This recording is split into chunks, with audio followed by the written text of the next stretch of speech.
Nyamban hai rekan berdua Bang Sigom Aceh, Bang Sigom dunia. Ya, saatnya ulun na bak sebuah lokasi bangunan gedung yang cukup megah di kawasan Simpang Limong, Kota Banda Aceh. Ya, kalau ikut lu na bangunan gedung. Gedungnya sudah dibangun sejak hampir 10 tahun yang lalu. Dan sudah katakanlah hampir selesai dalam beberapa tahun yang lalu. Namun sekarang Gino dibiarkan mangkrak, tidak difungsikan sebagaimana mestinya. Ya, kalau ke bangunan gedungnya, ya, kalau kondisi bangunan gedung Mes Sabang yang katanya akan difungsikan sebagai hotel yang komersil. Tapi sampai sekarang dibiarkan mangkrak begitu aja.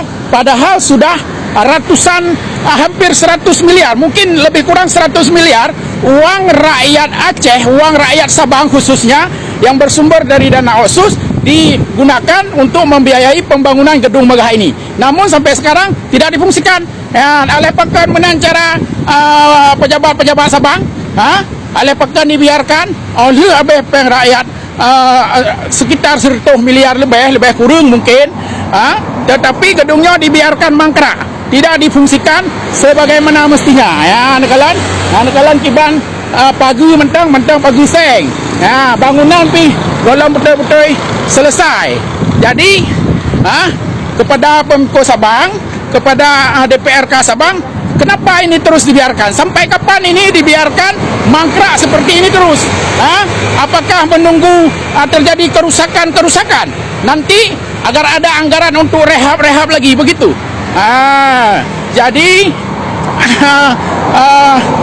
menurut saya ini adalah bentuk bahwa pejabat-pejabat yang ada di Aceh khususnya di Pemko Sabang tidak bertanggung jawab, tidak menggunakan uang rakyat Sabang secara bertanggung jawab. Nyan kalon, nyan. Aleso Aleso yang pakai hotelnya. Nyan. Di mana rugo masyarakat Sabang? Ada medeh memang punanji gedungnya dibiarkan laginya disia-siakan, lebih agak kan? Lebih agak coba 100 miliar ni bangun infrastruktur lain di Sabang. Nama apa rakyat Sabang? Nyamban. Beginilah kondisinya penggunaan dana otsus yang disia-siakan oleh Pemko Sabang. Sangat disayangkan, sangat rugi rakyat Sabang. Kepada PJ Wali Kota Sabang, kepada DPRK Sabang, sampai kapan gedung ini dibiarkan mangkrak? Sampai runtuh sendiri atau sampai kiamat datang? Wallahu alam. Nyamban rekan berdua.